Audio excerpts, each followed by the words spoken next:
You shouldn't have to justify why you're charging so much. You shouldn't have to. If you're already at that stage where you're negotiating and it's gone for too long, that is probably not your client. Why?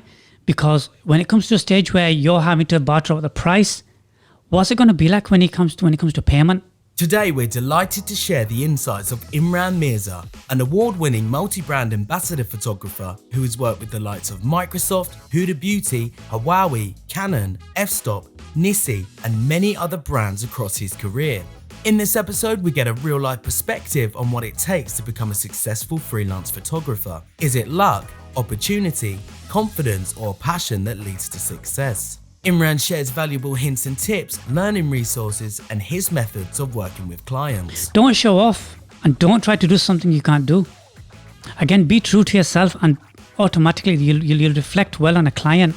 From the practicalities of technology, equipment, and system setup to knowing your worth and pricing accordingly. So you've got £10,000 worth of gear, and then you could divide that over a year, your expenses, everything included, and then break that down on a daily cost rate. Discover the truth behind his most impressive shots and dive into some important life lessons. Celebrating success and learning from mistakes. We'll shed some light on keeping up with photography trends as well as maintaining a healthy work-life balance and coping with mental health issues as a freelancer. When it comes to the mental health, obviously a lot of people don't talk about it enough, and I had a lot going on in my personal life which kind of add up to it as well, and my means of escape, which is photography, wasn't actually working for me, and I didn't have any other kind of source to go to. Whether you're starting out as a newbie in the photography world, someone looking to break the barrier into freelance independence, or a seasoned creative professional, this podcast is sure to give you food for thought. With your host, George Chioka. Right, Imran. Thank you for coming. Let's start with just like some introductions. Let's just get to know Imran Mirza. How did you decide that you want to become a photographer, and why? Probably just like a lot of other photographers out there. I know a lot of people can probably resonate with this when they say it was an accidental discovery. So just to give a bit of background, my background, it wasn't anything. I was a bit confused at the time, probably a bit lost, but I loved doing a bit of design, a bit of Photoshop, a bit of graphics and stuff like this. And this came from our good friend Imran Khan, who you know yourself of. Yeah. And within his agency at the time, I used to go and talk to them and sort of like disturb them. Sorry, guys. They were doing some really high-end work at the time, and they had a camera. And I saw it, and I would just start taking pictures on it. And just like anybody sees something with a nice shallow depth of field and you go, wow, the same thing happened to me. And I started liking it. And honestly, I just literally fell in love with it. That camera was actually borrowed from somebody else, another friend of mine. And I broke it accidentally. And I replaced it with a better camera, but I didn't know it was a better camera. He was really grateful, really happy about it. And then I thought, okay, you know what, I'm going to get my cell phone as well, because it wasn't that, it cost me about 400 quid. So I got myself a camera. Started learning a few things, and then literally a week later I did my first wedding, which was comparable compared to the photographer who was there at the time. The customers liked my pictures better, and to be honest with you, I knew what I was doing, but I didn't know a lot of what I was doing. A lot of it was fluke. It was my first ever wedding. Never done one in my life, obviously, but I just jumped straight to the deep end. So was it weddings that you started with, or was it straight high-end stuff? It wasn't weddings necessarily. It's only because it was a paid gig that came at the time, and I needed something to pay for my camera, so I used it as an excuse. I'd already spent so much money, and I thought, okay, fine. And then whatever money I charged them, I made about £40 profit, if anything. But I used it, my first wedding, and it was just little jobs, and whatever happened, little things would happen, and I would take those jobs on as well. They weren't really highly charged, but I always was. I already had set my, I was an absolute newbie, and my rates were already set at £600 a day. In the days where people were so like, you really had your. I had my confidence and my because I think for me it was the other way around, because I came from a graphic background. And I knew that I knew Photoshop. I knew I could do things. And this is the days where I look back at it now and I laugh. The days when I used to Photoshop every single image from the wedding. Yeah. Every single image went through Photoshop, which is like, dude, How many would they be? Exactly. Like? What are you doing? And the days when I used to be trigger happy, I used to be shooting, 3,000-4,000 images, and I'm giving every single one. It's like, what are you doing? So you let's come to realize- establish, when was this? Like, how many years ago was this? Oh, I was 15, 16 years ago now. You're talking. I mean, I don't want to. It's been a really It's long been a long time. So in terms of freelancing, did you work before in a normal 9-to-5 job, or you went freelancing? I did for a long time. So I didn't break the barrier until probably 6-7 years later, when I kind of had a streamline of work lined up for the next 6 months. That's when I decided that, okay, I can actually cut my days down instead. I was able to do that. So what I would advise is, if the option to cut your days down is there rather than leave your job, do that. I wasn't married at the time. I didn't have any of the commitments. So it literally was work, sleep, work, sleep, work, sleep. That was my pattern. But the addition of learning at the same time. I was always constantly learning. And we're talking, 10-15 years ago, when YouTube was fairly new. There wasn't a lot of photography or video tutorials out there. Yeah. And I really kicked myself for not doing anything then. I should have, but I was learning myself. And I was learning in the means of networking, talking to people, trying. A lot of it was trial and error. Get the camera, trial it. What went wrong? What don't I like about the image? Rather than look at and just delete it. No, keep it and analyze and take that feedback and constructive and give it to myself. I was doing it to myself. And me and Imran, I think, he's very logical thinking, very technical. That really, really helped as well. So we both were, bashing ideas, and we used to go out quite frequently as well, do a lot of stuff together. So this really helped build everything, because when you have two heads, always better than one. Yeah. He thinks differently, I think differently. So sometimes I can't understand things. He explains it in such a good way as well. So it really accelerated my learning curve. And I think having that someone there as well, we were both new at the time, don't get me wrong, but it just really did So excel. photography, in terms of studying, have you studied at university, No. or did you? It's all self-taught. Right. Yeah, it's all self-taught for both me and Imran as well. He's self-taught as well, but he's got a very artistic background in terms of drawing and being very creative with his hands and design elements. He's got all that. Again, all of it, what he knows is self-taught. So he's kind of like, he knows a lot more than obviously what I do in the art kind of thing. He studied a bit of art at college. I can't remember how long for, but he did study it for a while. I don't have that part, unfortunately. I have the passion, but I just can't do it. I did go to college to do art and fashion design, but they threw me off the course because I couldn't actually draw. I could sew and do stuff with my hands better. And they were like, how do you know this without knowing this? I go, because I love doing it. And I'm showing my creations there. But they go, but the part of this, you have to learn to draw. And I couldn't do it. So I just had to leave. Do you think, is it important to have a really, really good camera, or is it important to have a really, really good imagination?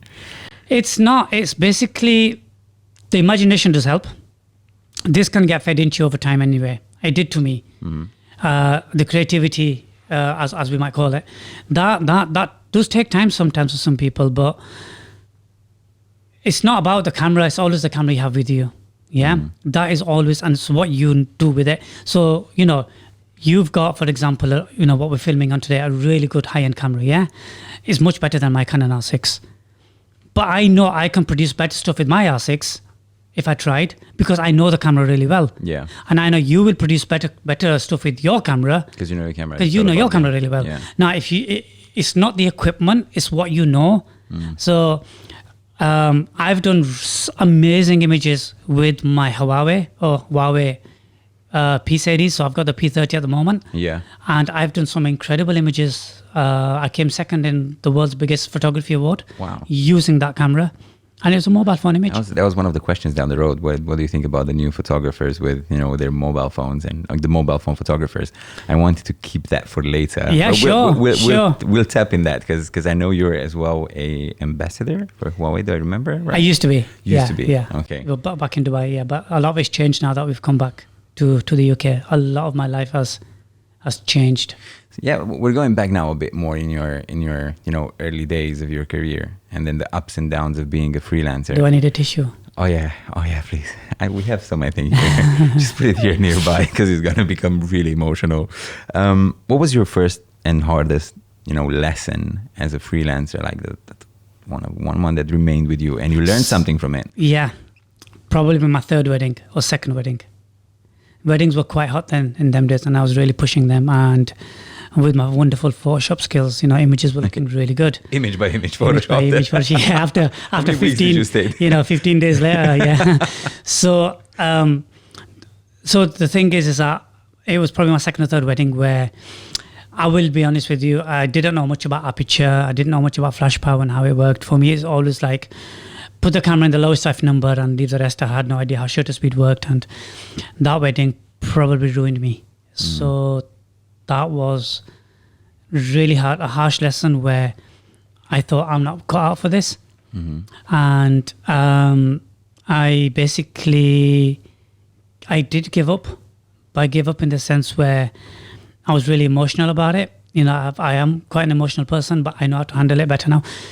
What I did was, when the images weren't the best, the client wasn't really happy. Obviously, I let them keep the images, and I had to pay them the money back, and I was upset. It was only, £600, but end of the day, I wanted them to be as happy as possible. Yeah. What was hurtful was the fact that their father came to my house to ask for the money and saying, "What have you done? You're doing the day." And you don't really want to hear that to anybody. Yeah. And I'm going to put my hands up. I have made these mistakes, and this is what it made me learn emotion. And you can't mess with people's days like this. You can't really be a newbie and not know what you're doing and say, "I'm going to go do a wedding." It doesn't work like that. Because I couldn't deal with the emotion, and the outcome of that was I put all my gear in a bag, put it outside my doorstep, put my address on Facebook, and said, "This is on the door. If anybody wants it, come and take it." There was probably about, I don't know, £2,000 worth of gear. That was really, really, you went extreme with it. When I realized what I'd done, obviously I did get a lot of feedback from my friends. People were ringing me. This was probably about 11 o'clock at night time.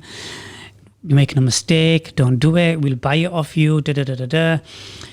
And I'd probably stopped crying by then and went down. Thought, okay, it's fine. It's only been 10 minutes. Just open the door and it's gone. No way. But did you found it in the end, or Gone. you never found it? It was gone. You kind of did it yourself that one. I did myself, and that was another lesson for me to say, "Serves you right." And I didn't do any photography after that for a while. I basically went underground. I went off social media for a while. I went quiet.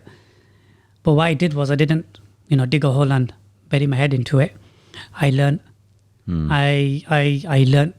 Creative Live was a new thing that came on. I know I've told you about it many times before, and other people as well. Creative Live by Chase Jarvis, a really wonderful free live learning resource. They used to have it where they've got so many things on there now, and you could watch it over the next 2 days as well. And they used to teach you, and I got my head into that, and I learned everything I possibly could, because I started doing a lot of photography courses. Now they do a lot of other stuff, and then YouTube was slowly coming out with other resources. And then a lot of my friends were coming up to me saying, "Why did you do it? We're still in contact a week later. What's going on? Are you okay?" And some people are told the story too. Not everybody knows this. And then this, "Okay, how can we do it? What do you want to do?" So of course I want to still do something, because it ignited my passion. But he also said, "Imran, calm down. You can't jump. Learn to walk first." Because I was learning. Yeah. And I was trying to do something I wasn't really capable of. And then I'm lucky it happened very early in my career, and get knocked back then, and to realize. I think this is kind of a common thing with freelancers, that they're young in their career. They think they know everything at the very beginning, and they want to do it. And then once they mess up, they just go back, and then some people do. Some people do. The thing is having a conscience. I couldn't sleep at night. I felt guilty. And that's. It wouldn't work with me. I was like, I'm not happy, and I was like, what have I done? It was not my intention to do this. Yeah. So how can I fix it? Where is the problem? So that I've devised a technique of how to take pictures and how to do photography. The chart I used to show in all my walks and classes and stuff. That kind of came into being then. I made a list of my capabilities, my gear that I was going to get, obviously, and what was going wrong.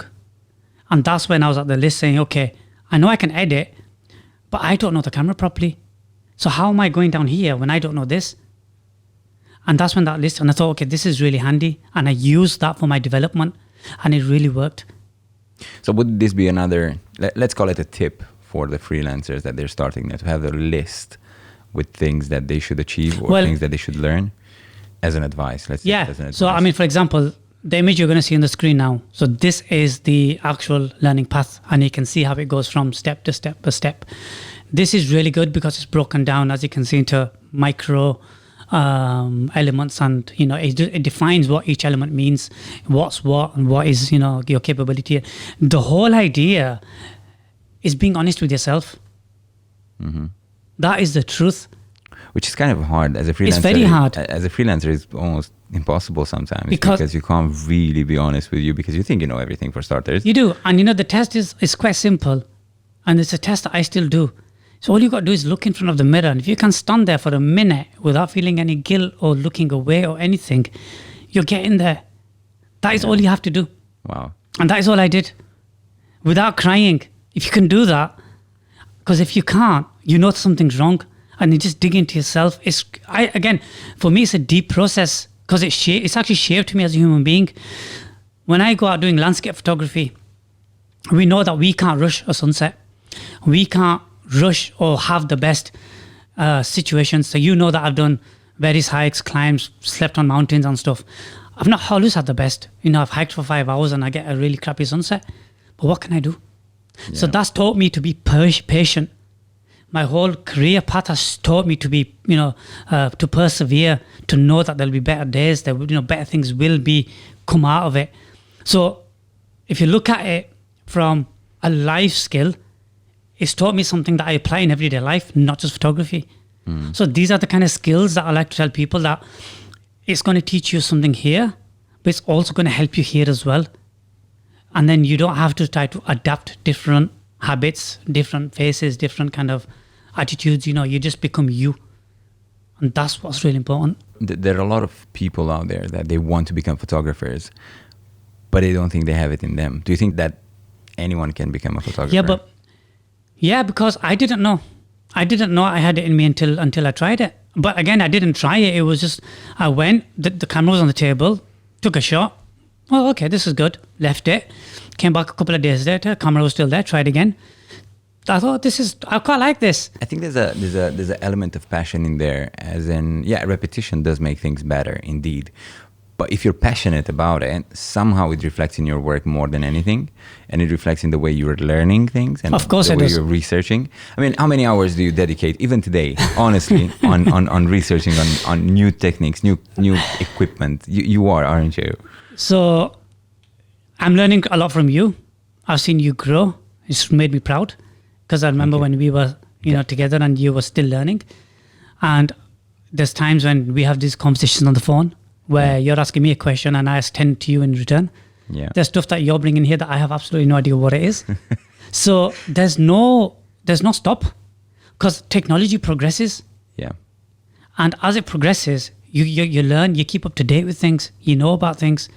And I think it works like that. You can never, if anybody ever said to me, I know everything, put my hands up and say, okay, that's fine. Thank you. I'll see you later. Yeah. You can never know everything. It's not possible. I'm still learning of, people. I'm still learning, like you. I still learn of the likes of my wife. Sometimes I'm doing stuff and she says, why don't you do it like this? I still do it with my work colleagues at the moment. They give me a lot of feedback. Why don't we do it like this and like this? And it's like, okay, I didn't see it like that, because when you're a creator and when you're doing something, technically your mind's in a few places. The first mind is technical. How am I doing the thing? The second mind is the frame and the creative, where sometimes you might overlook.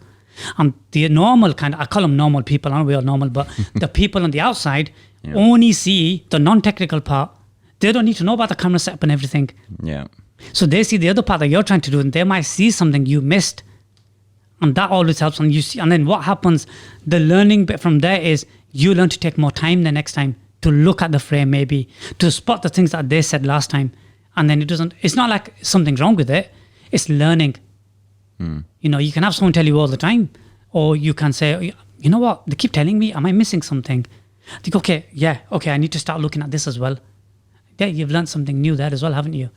In terms of learning, because now we were discussing about the process itself of becoming a freelancer, but how about becoming a photographer? What is the most important, in your opinion, thing about photography? Is it the lighting? Is it the I don't know, lenses? What is one of the top most important?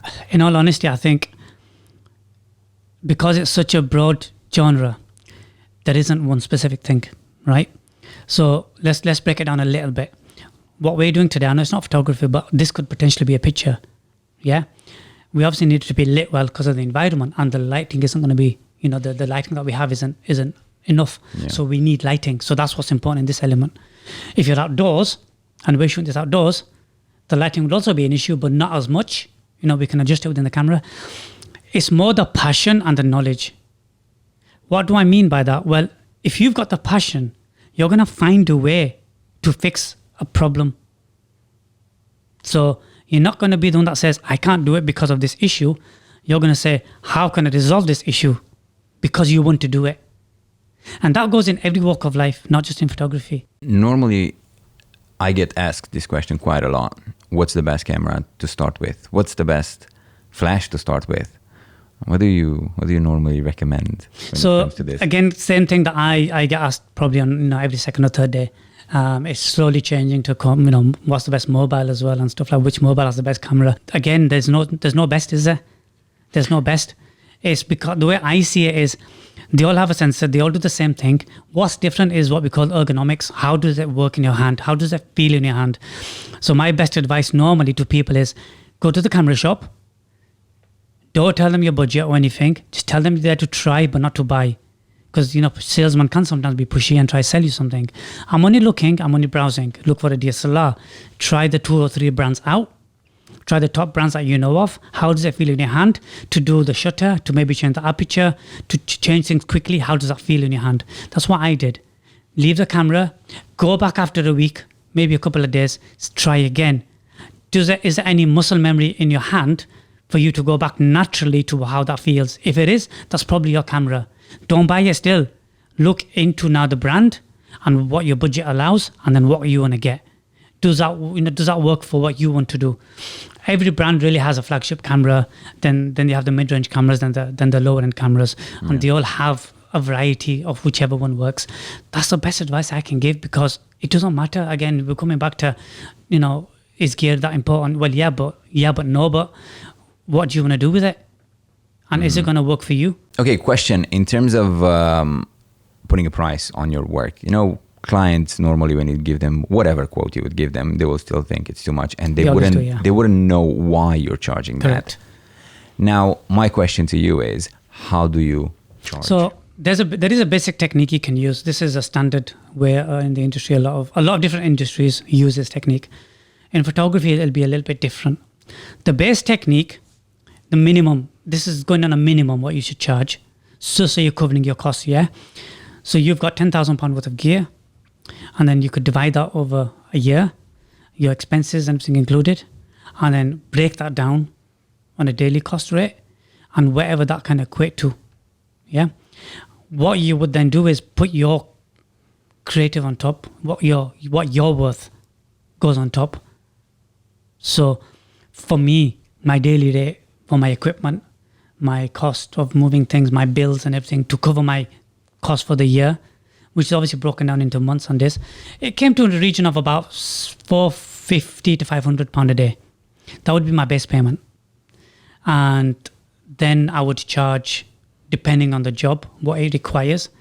And then that's again broken down to skill set. Do I need extra talent? Do I need to hire more gear?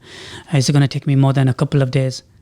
And all that is my creative bit that comes into it. So, you're not charging less. For me, I'm not charging less than £1,400-1,500, give or take, depending on the project, obviously. It's very, very, it's very particular. Every project is different. It's unique. People that they start now in photography, they don't know how to price physically themselves. Even people further down in the career, 4 or 5 years ago, 4 or 5 years in their career, they wouldn't know exactly how much they're worth. How do you know how much you're worth? Confidence, I think. Knowing that, for me, it was knowing that I've executed something really well. I've got great feedback, which is and isn't majorly important to me. But I know that my customers are happy. And I've given them more than they probably asked for in terms of quality. They've got something even better. And that's, for me, it's been like, I can showcase this on my website, my portfolio. I'm proud of this work. Another huge compliment is usually when you put something on social media, you tag a company in, and then that said company steals your image and puts it on their own website or so their own social media with millions of followers. Yeah. You then send a note of removal, and then they have to remove it because of issue copyright and stuff. It's probably one of the biggest compliments you can ever have. What are the risks of being a freelancer? There's plenty, isn't there? It depends on what your liabilities are. So at the time when I went under for about 2 years, maybe 2.5 years, I didn't have any liabilities as such. I was living at home with my parents. I only had my own expenses, car and stuff like this. So at the time I didn't have much liabilities. I was working 5 days a week, maybe 6 days at times. So my income and my expenditure was sorted. So I didn't have much risk. It's when you start having bills to pay, mortgages and responsibilities to look at their food, family, children, wife, etc. That's when you have to be really careful. So like I said earlier, that's the stage where you got to be, can I reduce my days at work so I still got consistency coming in? And then what that also does, it feeds you to say, now I'm working 3 days a week. So let's put a figure on this. I need to earn £500 a week. Yeah. £100 a day. I've left my job. Now I'm working 3 days a week. I'm only getting £300. Where do I get the rest of the £200? So that's for you now. If you're passionate about earning that income and learning your skill, you will earn 200. You might earn 600 there as well. But that doesn't mean you can leave your job straight away. That money gets piled up for 6 months at least. Then you can perhaps say, I've got 6 months worth of income. I've created a good network. I've increased my talent. I've learned things. Got a really good reputation. And I can leave my job. It's all about creating that safety net, I guess, at the end of the day. It is. And in terms of getting jobs, how do you find jobs? How do you network a lot? Because you just mentioned earlier networking, and that's one of the most important things in our career, isn't it? In our field, actually. It is. And you know this yourself, how many I've done, how many you've covered, and you filmed yourself, obviously. Yeah. And how the outcome's always been very positive, very lively, great people turn up, always been free. And I think it's really important to have some sort of a hub, some sort of creative network, because that's where people share ideas. But you need like-minded people. You don't want the kind of people that are going to come to, sort of like feed their ego, or people who come to show off, or people are going to just And so quite plenty of them. Of course there are, but the good attracts the good. Kind of thing. I know those kind of people, but normally they don't want to come to these events because they know there's going to be plenty of great people out there, and some people don't like that. And people only get bitter because they think, I'm doing the same thing and why am I not successful? It's only because of his peace of mind. Success is different to everybody. Do you know? I've reached success God knows how many times, and I've also lost it I don't know how many times. Yeah. So it isn't something that you I'm successful and it stays there, because it doesn't work like that. But in terms of, now coming back to your question about work, is word of mouth, confidence in your work, allowing asking your customers if you're allowed to, get your website, and that's important. You need an online portfolio. I don't believe, Facebook and Instagram are strong enough. Use your own, and I've always had my website sorted, and it's always been, to high standard. When you say sorted, you mean Google Ads, paid? That's additional. Everything. That's additional. I have never used them. SEO and all that. Yes, you can do. Again, my main work has come from word of mouth. So when people ask me, do you do this job? I always normally ask them, where do you get my number from? Because I don't publicly put it out there. It's not like I like to choose my clients, but I like to know where they've heard of me. And then I'll send a box of chocolates to my person who has told them about me to say thank you. That's something that I've always think has always worked. And what happens subliminally, they're consciously like, this guy's looking after us, we'll get him more work. So, obviously a lot of the work that you see me do is, studio work and landscape work, but behind closed doors, I'm taking pictures of furniture and products and boarding things, like the doner kebab knife that we did. Yeah. This is the kind of stuff that actually brings you the money in and actually feeds the children and pays the bills. This brings me to the question of risks and the risks you take as a freelancer. Do you reckon it's a great idea to finance your equipment at the very beginning, or just pile up money and then buy your own equipment? It's one, can you pay the finance off? The good thing about that is, the good thing and the bad thing. The good thing is that hopefully you'll be in that mindset to say, I've got debt to pay. I have to do something to pay this debt. Now it becomes a bill. It's a liability. So that should give you the drive, the ambition to say, I need to make some money to pay it off. It almost like puts you in a corner. It puts you in a corner, and you got to now get your way out of it. The same thing might not happen if you got savings, because it's a bit different. You've saved it, you've done it, and then it's gone. You're like, well, I've just lost a bit of money, so what? It might not, that drive might not go, because trust me, in the beginning days, you will have some dark days. You will have some dark days. I'm going to tell you, I'm not going to lie to you. You will have some dark days. You just got to know that there's always a way out. If I'm still here, you can be here. Quite simply. You did have a lot of roller coasters, didn't you, in the past, with kind of giving up photography a couple of times. I've done a lot. Coming back on it. Is that in any way freelancing and this world of freelancing has affected you mentally? Do you think that you felt that, it almost changed a bit the way you think, and it affected your mental health? It has. When it comes to the mental health, obviously a lot of people don't talk about it enough, and I'm sure you've probably seen one of the videos that I did about photographers' mental health that went quite viral on the internet a few years ago. It was just, I was feeling down that day, and I wasn't even intending to record. I was going to do something else, because I had the studio up in Bradford 3, if you remember. And then when I got behind and I sat behind, and it just came out. I'm not even sure how to start or where to start from. But like lately I've also been facing my own demons, and having a bit of issues with myself, I guess. It's been a challenge that I've been facing for a number of years now, but this time it went out of hand. It just came out, and I just thought, okay, it's off my chest, and I felt better. But yeah, there's been quite a lot of instances.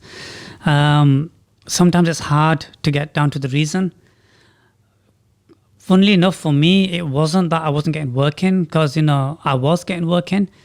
I think it was a lot of probably work, but the payments weren't coming through, perhaps. I had a lot going on in my personal life, which kind of add up to it as well. And my means of escape, which is photography, wasn't actually working for me, and I didn't have any other kind of source to go to relieve any pain mentally or whatever. That's how I felt at the time, perhaps. The best thing I'd say is talk and get it off your chest. You don't have to talk about the issue. So an example being is, I am very grateful. I'm extremely blessed to have really good work colleagues at the moment who understand me. They've known me for many years. They understand my mental health condition. I mean, I'm not psycho, obviously, when you say the mental health thing, but we all have our ups and downs. Yeah. They've been through similar things. Sometimes it just means put the kettle on, have a cup of tea, and just look at each other in silence, and that relieves pain. It sometimes helps just talking about anything to the right person. What are the early signs of burnout? Because there are a lot of people that you lose passion. They're in it, they're worn out, but they still don't realize that they're burning out. You lose passion, you lose the will to do stuff you don't really want to take more work on, perhaps. You feel like sometimes you feel like you're not doing enough, but you feel like you don't want to do it. And is there a way of preventing? I say yes.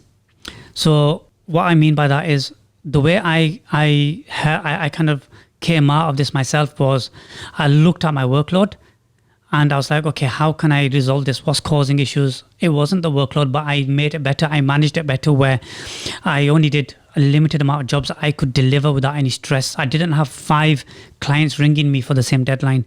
I stopped doing that. I stopped taking an unlimited number of weddings. I only did a limited number. I didn't advertise weddings. I only did them on a recommended basis, where a friend who's had me as a wedding photographer recommended me to his friend, and they've probably been there. That's how I've always done it, and that's really, really helped, because I've had, it's always been positive and really, really good. But it's given me the assurance that I can complete this job in the time I've stated in the contract, and I'm not burning out, because I know what the deadline is. It's not, okay, I'll give it to you anytime next week. No, it's this time, and that's when the delivery's been. And then next project, and then next project is how I've always done it. For me, it's been about satisfying the end customer. Yeah. It's not always been about, I'm going to make as much money as I possibly can and then outsource the work, because that's not me. If someone's hired me to do their job, they've seen my work, and that's what they're going to get, my work. They're going to get me as a whole. That's what they're paying for. There are loads of freelancers out there that I'm pretty sure that they have this question: what's the best way forward if you missed your deadline? So one of my colleagues and business partner, Ramiz, used to always say, it's a beautiful one. I think it comes from Chase Jarvis, a well-known a mentor and photographer who says, under promise, over deliver. You always give yourself that extra week. Even though you'll get it done in 5 days. Give them the extra week. That's the under promise. The over deliver is where you go 3 days early and you say, I was passing by, I've got the CD ready for you. Do you fancy taking it? I'm talking back in the days when delivery was DVD. And you used to print your logo and print their stuff. I was about to point out that, not USB, not WeTransfer, it wasn't that stuff. And that's how old school it is, yeah. And they were like, wow, okay, yeah, cool. And the name started to get out that you are really on time, you're serious about You're better than on time. They're happy. Yeah. They're talking to you happily and you're not lying. But at the same time, if you fall ill, you've got that week to recover. Mm-hmm. That's also happened where, you've gone on a job, something's happened or whatever. You've given yourself that extra time to recover. Do you have like a number one rule of negotiating with a client when they come, you tell them it's me in the middle. $5,000. The thing is, you shouldn't have to justify why you're charging so much. You shouldn't have to. If you're already at that stage where you're negotiating and it's gone for too long, that is probably not your client. Why? Because when it comes to a stage where you're having to barter out the price, what's it going to be like when it comes to payment? They might try to find a fault in your work, which there might not be, but you can't prove what he's thinking. Yeah. Then what do you do? That pretty much. How big are you to take them to court? Mm. So do you want to go through an extra headache? No. So set your clientele straight. How? Know what you're worth. Be confident in what you're worth and be firm. Be scared to say no. There's nothing wrong with saying no. What you've done by saying no is not giving you the headache that could have potentially come. This is why I stopped. I'm not going to say what genre of photography, but there's one genre of photography I've really cut down on because the kind of clientele I was getting was not my clientele. Mm. And I raised my prices deliberately. So the people that buy Ferraris don't go to a Ferrari showroom and negotiate on price. They pay the money and they go and they drive away. Yeah. They don't have any problems. People who might buy BMW or an Audi or something lower, what are you going to throw in for me? Knock $5,000 off. That's what happens. That's not, mine's more, probably not Ferrari level, but higher than a BMW, let's say. We're getting there. So my clientele doesn't say how much or whatever. He says, okay, how much is it? Cool. When are you going to deliver? Here you go. Here's a deposit done. They even ask you, do you want a deposit? That's my standard rule is 50%. I assume that you have a masterpiece every shoot, like one picture that you like, and you're like, this is the one. How do you maintain that? Do you have like a repetitive mindset of this is the recipe? That is a really, really good question. This is gonna come back to newbies and how they, I think, should work. So when I'm working with anybody, even clients, the first thing I do is obviously we look at what does the client want. So this is my technique. This is my way of working. I always try to do research on what the client wants beforehand because we always have a discussion. Then I will go back with some of my suggestions. Then they will tell me, no, but I've seen this. Because I always ask them, what have you seen? What do you like? What do you want? To get their mindset going. Sometimes they don't know. Sometimes they do know. I will then throw my 2 pence and say, this is what I think will look best in your brand, your identity, what you need to look different from your competition. Here's my research. Now, basically, all this I'm talking about, I'm doing, this all is included and comes with my knowledge and my price. So, my experience over the years, this is what I've learned. So this is what I'm actually charging for. So when I'm charging you $2,000, it's not just to take a picture, it's the research that I've done behind closed doors, it's the meetings that we're having, it's the suggestions that I'm potentially giving, it's the competition that I'm looking at to see what I can help you with. And then once we've distinguished what we need, I then look at what do I want to do to stand out. Because I love doing product photography. I love it. Then I look at how can I achieve something really fantastic. The client wants me to do something simple, white backdrop, nice and bright, 2 lights, maybe 3 lights, done. You know what I'm like. I love putting lights everywhere. What I will then do when I'm ready, because I've got the time, don't forget we've promised them, we've given them extra time. What I will then do is say, take my best piece from there, or maybe ask them, have you got anything different, which I've done many times. When they pick up the stuff, he might drop me off a chair, a sofa, whatever. I will then use that bit of equipment and take a picture that I've inspired from to learn and use that in my portfolio. And I make sure to do that on every shoot because I get it for free and I'm in the zone and I'm there. And that shot is always going to be better than the previous one, because that's my mindset. How am I going to improve myself? How am I going to build my price? Today I'm charging £600. Next year, I want to be charging 700, even 1,000. But how? People are going to look at your work currently and say 500 is worth. Fine. How? What? You can't show them the same work and expect them to fall for the £700 trap. You need to show them something different and better. So that's why you need to show them the skill. Yeah? This is £500. This is £1,000. See the difference. 9 out of 10 chance people see it and they appreciate it because they can see what they're paying for. So that's something that I've always done. When I charge so much for weddings and they ask me why, with permission, I've used previous clients and I said, look at their work, look at the testimonials. Here's a number if you want to contact them. Would you recommend freelancers to have different prices, like bundles? For this much you get that, for this much you get that? Yeah, that's a good question. For me, it's always been not the number of images. A lot of people do work like that. Personally, I don't. I like to give them as much as I can again, because it's value for money. They need to also see from you they get value for money. That's why they're coming to you. It's like us. Why do we shop at certain shops, and why do we buy a suit maybe from River Island or Zara rather than Boss? Because we like what we see and we see it's value for money. No one's going to be able to tell. It's that kind of element. So they're shopping for the same thing in you. So then you will say, for me, it's done in the way where I'll say, okay, for £1,000, I will take my time and I'll do extra retouching. And that might be limited. That might be 10 images because that takes time. But not the overall, you'll get the images which are touched to a good standard. But that's whatever I do. You then, if you want 2 from there, you use 2 from there. If you want all 10, you use all 10. I don't care what you do. If you want extra, really done differently, then I will charge extra. But that's stated beforehand. Bundle packages only work for me, only work on weddings, but only like 2 or 3 type. But so I don't bother. For a general consumer. How about the corporate? Because you haven't done only weddings so far. I mean, you've been doing work for Microsoft. You've been doing a lot of work for big brands out there. And so good thing about the big brands, they're very specific in what they want. They already tell you, we want this much. It's nothing that I need to give. And then for me, again, it's how long is it going to take me to do those images? So, Microsoft landscaping, take me 7 days, give or take. So that'll be charged according to those times and those days. Because if it's a nighttime thing, I can only do them at night. And at night, I can only do a couple of hours, safety and all those kind of issues. So you have to factor these in. And they're okay with it. Going back a bit in the conversation earlier, we were talking about pictures. The whole podcast is about pictures, for crying out loud. I'm glad we've gone to that one. I know, right? How many pictures do you take? Let's say product photography, right? Yeah.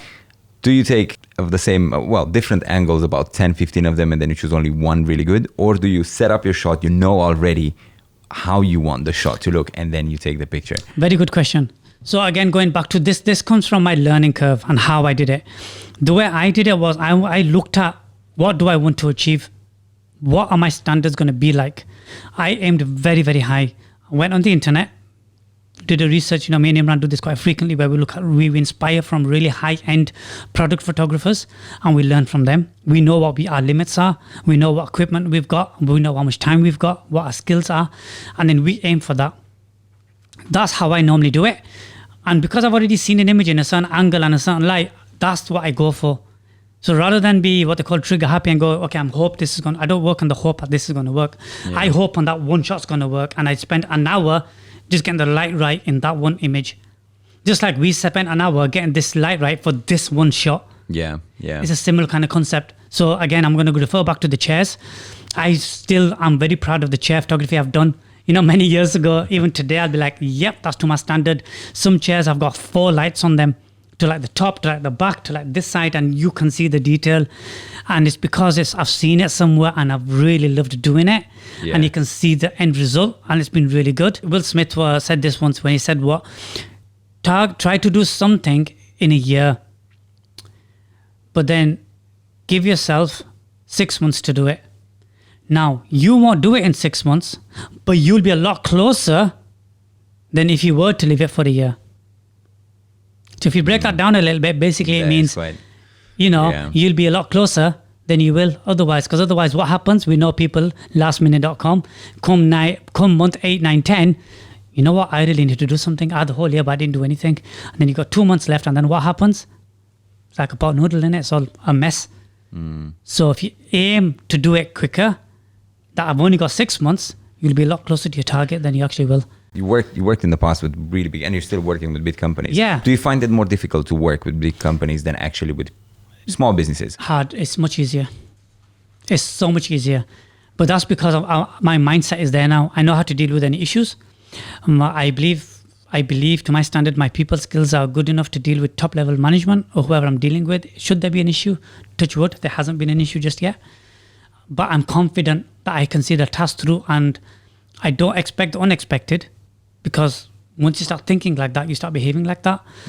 I always look to how am I going to achieve this so well that when I show it to my next client, he's going to be blown away by it. Do you get That's always been my briefings? mindset. Do you get briefings from? You do it from all big- properly.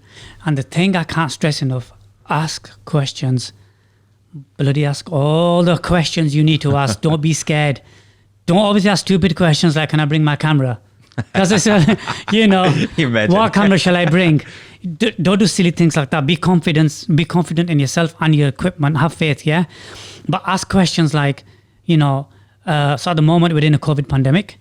We're limited in some places are still limited in how many people are in the same room. So for me, it'd be a question of, I need 4 people. How many am I allowed to bring? Can I bring 3, please? Are we okay with not wearing masks? Do we have to wear masks? Do we have to do? These are the sort of questions you need to know. Also, you need to do like a scout on the place, and many of them, big corporations are fine with this because they've got big offices. They'll always have a room. Say, okay, if we can't shoot here, can we shoot here? Rather than trying to sweat about you think you have to do something, rather than assume, ask the question. Assumption is the biggest killer. It's going to kill you. Because after all this, they'll be like, what have you done? You go, well, I thought it was this. Yeah, but it wasn't. You didn't ask. So don't go in the assumption game. Ask, be certain. Because then when they say, why have you done this? I asked James from the head of the shoot. He said, we have to do it like this. Okay, fine. It's not about throwing the responsibility or liability to somebody else. It's all about being confirmed on what you're doing. So then the liability is on you. You're responsible, and you've done what you've been told or asked or been confirmed to do. Yeah. There's no shadow of doubt, because that's what you don't want to do. Because that, again, it can put you in a loophole. You got a massive client, your first time, and then you ruin that. You think you're not worth it. You're going to go back down to that, depression route again. Yeah. So don't ask questions. What's bad habits you should avoid as a freelancer? Don't show off, and don't try to do something you can't do. Again, be true to yourself, and automatically you'll reflect well on a client. If you can't do a job, there's been times when I've had to say no. That's one of the hardest things to do, and embrace that. Be okay with that, because once you can adapt that kind of mindset, you will excel. You will do it. And another thing I will say, for learning curve, don't say no to any job. Learn as much as you can and do it at home if you have to. Try not to do much learning on the job, because if someone's paying you, they're paying you for something you know, not something you're learning or trying to know. Unless you're going to learn and you can hide it really well. I am guilty of that. I have done it sometimes. But don't be scared to learn in your home, and don't be scared to say no to something you don't know how to do. But definitely practice and learn, practice and learn. Don't think you know it all, because you never will. How important is to have a set designer on a shoot? Depends on the complexity of the set. So the set we're sitting in now was built by me and my work colleagues. Oh, wow. We done this with our own hands with absolutely no knowledge. I basically have knowledge in 3D. So I did a 3D render of what I think we want the room to look like, what colors it's going to be. And then we demolished the other offices, and we made it one big office. And then we wanted this idea as a cooking place, as you can see. We've the shelves, you can see the background have been refurbished from the frame we've taken out. We've just, we had all this, and we're quite technical with our hands. We know what we want. So it depends on the complexity of the actual set. If you can get a set out of art director, it's absolutely worth the money, but they are expensive. But the client will know. So if you're shooting for Vogue, they will have this by standard. You won't have to look for it. And you won't only have an art director, you'll have a fashion assistant, then you'll have actual hair and makeup, and then you'll have lighting assistants, gaffers, and everyone like this on your side, and you will literally just go direct a little bit, press a shoot and go. You said earlier mobile, and now we're going to the question, the mobile photography. Yeah, sure. How do you find? I think it's great. I think it's a godsend. I've never been against it. The only factor I don't think is when people think it'll replace SLR, DSLR or mirrorless. Yeah. It won't do. It never will do. You will never get the same feel. You will never get the same results. But that's and because of the technology behind it. That's the isn't it? technology behind it. You just won't. It's not possible. Saying that, the contrast to that, saying that, the biggest competition in the world with HIPAA when I came second was from a mobile phone. And I could do a long exposure on that phone as well. I've shot Milky Way on a mobile phone and it's come out okay. But obviously with it being a tiny sensor, there is a bit of noise in there. But with Lightroom, a bit of fixing, a bit of editing, I managed to fix it. The thing I love about a mobile phone though, and this is maybe something no one's ever looked at, is how to compose for an image. Take your screen and you can zoom in and out straight away. Where do I want my shot to be? And that is your focal length there. That is the best and quickest way you can learn. There's many apps there that give you a feel of what different lenses would look like when you put them on. You press the buttons on the bottom or put what lens you're going to put, and on your frame you see that lens initially. So you don't always have to get your camera out, and then you can always zoom in and crop. And you can see where do crops work. You don't have to go back to the computer, wait for there, or doing the camera. It's right there on your mobile phone. Such a good learning curve. It's unbelievable. I say use it to the max potential that you can. Do you use any accessories on your mobile to take Absolutely pictures? not. I don't. Because there are a lot. They're like lenses. They and do. A lot of There are flashes additional lenses. I used to use the Nisi filter, the gradient one, but again, sometimes what happens is you forget to put your phone on manual mode, and many phones, when you turn them on straight away, they're in automatic mode, and no matter what you do, the camera will automatically adjust those settings, so what you've done hasn't taken effect. Many phones now have a professional mode where you can shoot raw, you can change the settings, like the shutter speed. You can't obviously change the aperture on many of them, but the ISO can be changed as well. But when it comes to the only accessory I'll ever use is if I'm doing a long exposure, and I'll use a tripod. That is all I'll ever do. I won't go beyond that because I am never charging a client with a mobile phone image. But it there will are never people happen. out there. There are people out there that there are people who are happy with that stuff, and there's nothing wrong with that. If it's working, it's working. Like that saying, if it's not broke, why fix it? And if it's working for them, that's fine. If that's what the audience does, that's fine. In a recent massive marketing strategy, many clothing companies used mobile phone footage to do fashion shoots. Vogue did one a while ago, and it came on the cover of Vogue magazine, a mobile phone shot. Is it a particular He had reason? lighting, and he shot it on an Apple phone. But he did have lighting. Lighting does make all the difference. Look how beautiful we look now. I know, when we right? turn this lighting off, it's a different story altogether. But you see, there is a factor of how pretty am I going to make it, and how much help do I need to make it that pretty on a mobile phone. Recently, Carl Taylor did. He shot a motorbike with a Hasselblad and then an iPhone. And on your mobile phone, when you look at the two images, the image shot with a mobile phone looked better than the Hasselblad image. On the computer, when you can zoom into all the detail, the Hasselblad looks better. 90% people nowadays are on Instagram doing this. Yeah. So they can't even tell. So if it's working for you, a mobile phone is fine. There's nothing wrong with it. Right, Imran, you are a avid user of Canon. I'm a Canon user, yeah. Big time, yeah. Yeah, Canon, yeah. Canon for life. Yeah, Canon for life. Why didn't you go for Nikon or for Sony? So it's a good question. It's a good question. This is actually the spiciest question because I know how much you actually hate Nikon. I do. It's a joke. For me, it's a joke. You can't hate a That's brand. what he says now in front of the people. It's a joke, isn't it? Really, you don't hate anybody or hate anything like that. It's something that, again, I adapted my own philosophy. So what I said earlier on about when you go to the camera shop, you try different camera brands, whichever one feels comfortable. For me at the time, Canon felt comfortable. The dials on the Canon were a lot more comfortable for me to reach, where I can change the aperture or shutter speed or whatever I want the dial on the back as well. It all felt natural where I didn't have to flick my hands too much. On the Nikon, I believe it's on the front, and I just couldn't do this however they do it. Yeah. And it felt natural. When I went back again, it felt the same. When I tried Imran's same Canon, it felt the same. And I thought, okay, this is the one to go with. And ever since I've stuck by it, I've never really wanted to learn, because when halfway through my career, it would probably been a little bit silly for me to go and learn a new technology and a new camera. I'm not at that stage now where I want to be learning new things in terms of a brand new system. I'll adapt it in my life if it's really necessary, like something new. But a camera, I probably wouldn't. And in terms of image quality, would you say Canon is much better than Nikon? I don't think that argument exists because it's opinion. It's opinion. It literally is. I can take an image with a Canon and a Nikon and Olympus and edit them the same, and you will not even be able to tell ever if it was shot on any one of those cameras. Guaranteed. There's a lot of demand now for the Sony cameras, the A7S series. It's good marketing. You reckon? I 100% reckon. That's Good what's marketing. behind it. Yeah. And people will believe that. We will probably get comments on this saying he doesn't know what he's talking about. It's proven. Yes, it's proven because the marketing tells you that it's proven and it shows you that it's proven. They tell you what they want you to see. So you go and buy it and you rave it. But fanboys, there's a big thing about fanboys. I'm not a fanboy of any brand. I'm loyal to Canon. Why? Because, obviously I've been a Platinum CPS member for God knows how many years now, but it does what I want it to do without any stress.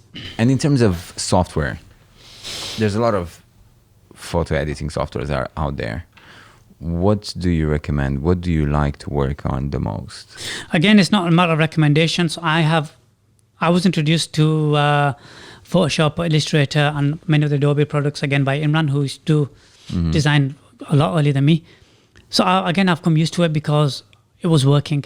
I didn't bother to say, okay, I need something else. At that time when we were talking about, Photoshop, I don't know what version we were on, 9, 7, whatever, something along those lines. It worked. And I've learned over the years and I've come really, really good with Photoshop now. So there's no need for me to change. I mean, I know that Google has its own. There's a few other companies out there. I'm not quite sure on total names because I've never really researched them because I don't need to. If I don't need to do it, I probably won't do it. So for me, it's always been Adobe. I mean, I pay for it every month. But that's invoiced to my client who I'm working with at the time, and that cost is covered. That cost is then covered. So I put it into that really.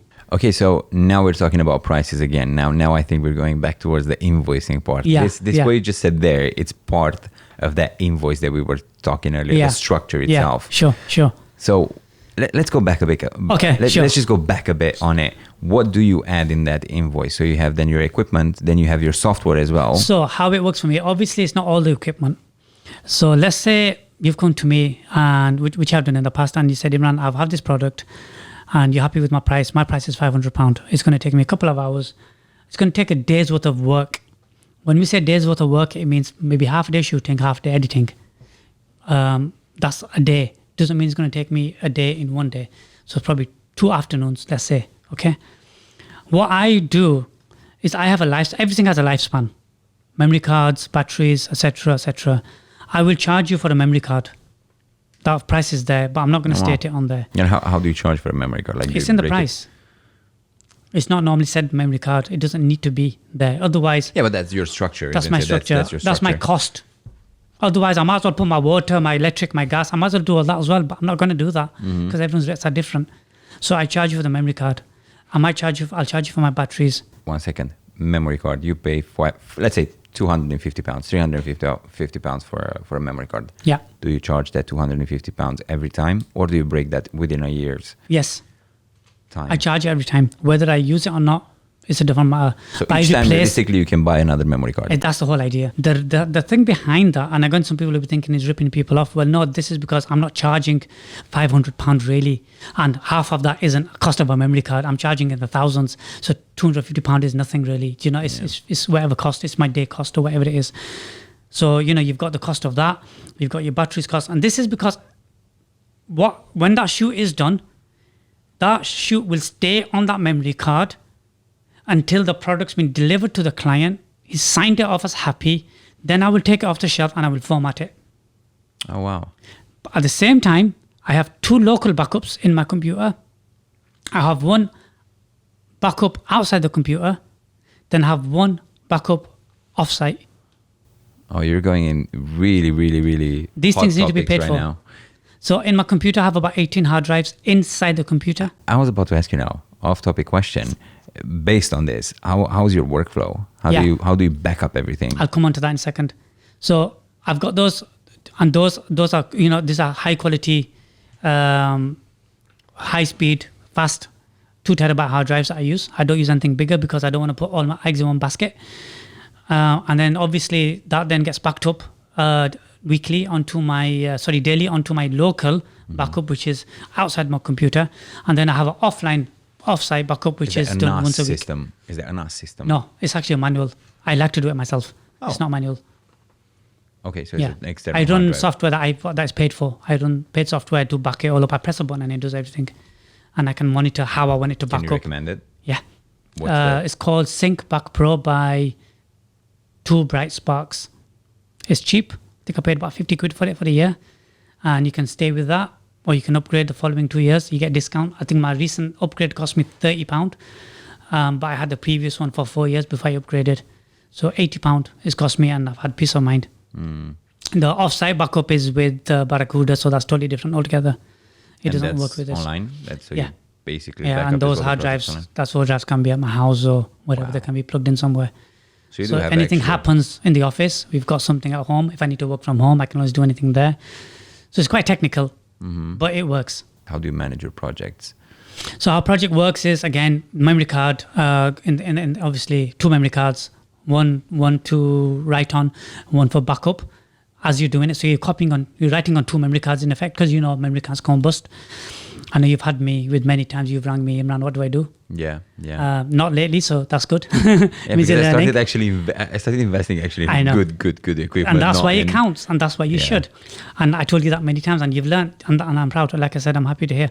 Anyway, and then that then gets backed up onto the machine, and then you have like certain files on certain folders in different ways. This is something I learned from Chase Jarvis. He has a technique where you put your raw files separate, you put your live files separate. Raw basically means whatever you've shot goes straight into this one folder, and I do them dated by the month, the project, the year, and the date, because in a month you can have edge projects, so they go there. They're not done by genre, they're not done by client. Some are done by client, but otherwise they're just done by month and date. That's my raw folder. My live folder, in the live folder, I will have a PSD folder, which is where all my Photoshop files will go.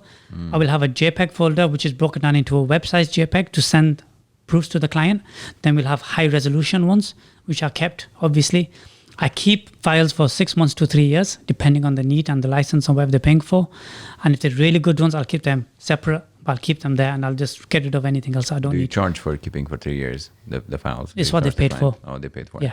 it. Would But be- as a standard, in case anything happens, they come back, and I don't charge them. And everything has, Do you everyone state has that in the eventualities. contract? Do you state that in the No, contract? in the contract it says we'll pay them, we'll charge them, but we have never ever charged a client to come back and say, this is it. Okay. We've always given them. And in terms of setup, your computer setup, because it's really important. I think two main things for a photographer and a video editor actually, it's to have a really good solid system. Yeah. Definitely bespoke, in my opinion. 100% bespoke, like customized. If you can actually customize your computer, If you can, the more great. the better. They're the Mac lovers out there that they're gonna hate me for this, but I feel that it's a bit more powerful, a Windows based. So will I, because I'm both platforms. I will use my MacBook Pro, which is the up-to-date one, Yeah. 2021 that I bought, and that is not as fast as my PC. Is it the new Equally, M1? it's not. the It's M1? the one just before the M1 chip. It's quite highly rated now. the M1. It's an i9 processor, which is I forgot which one it is exactly, to be honest with you. It doesn't matter. But it is very, very fast for what it does. I don't try to do a lot of Premiere on there, because it does try to. I call it taking off, where the fans start going. Yeah. But it's very good for rendering. That's only if I need to do something emergency. For Photoshop, browsers, absolutely fantastic, and it works just a charm. My actual PC, again, I've learned how to build from Imran, and he taught me how to build. So ever since, I've been building my own PC since then. So my current PC is a 9940X, I believe. It's about 3 years old. It's got 64 gig RAM, which is at 28 megahertz. And then it's got a really good, it's got 2080 GTX Ti, Asus Radeon 8 Asus NVIDIA graphics card. It's got the top of the range Asus Rampage 6 motherboard. Is it the 5 motherboard in there? The latest one anyway. Basically everything in there is the highest of what you can buy. So even my cooler is a AI cooler, so Asus 360 Ryzen cooler. It's the most expensive cooler you can get. At the time, it was the most expensive card you can get. At the time, it was the most expensive CPU you can get. So the next upgrade to my machine is going to be a CPU. That's all I really need. And I do this every 3 or 4 years. I was about to ask you, how often do you upgrade your computer? Yeah, about 3 or 4. The case, I will buy a monster case. Like you can see, this one is a huge case. And this is solely to accommodate all my hard drives and airflow. This one I've gone out all RGB build. I think it looks quite nice. Normally I just wouldn't bother, but this one I wanted to make a bit of an impact. The case is lovely. It's very, very important to have color accurate monitors. So I use Dell professional monitors, and then I use Calibrator every 3 months to calibrate. And I use the Spider Pro X to Spider Pro one, to not X-Rite, Spider Pro. I use them. Why not X-Rite? I tried. It just wasn't for me. It just didn't do what I wanted to do. So this one works well with 4K monitors, which is what I use. And I believe I've always had Spider since Spider 3. Again, for me, I don't really go out to test new things. If it works, I leave it.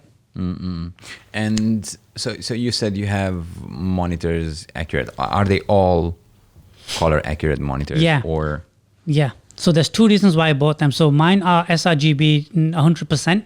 Accurate, which is your web colors, and then Profoto RGB, they're about 99 to 98%, which is extremely close and a very, very high level of acceptance.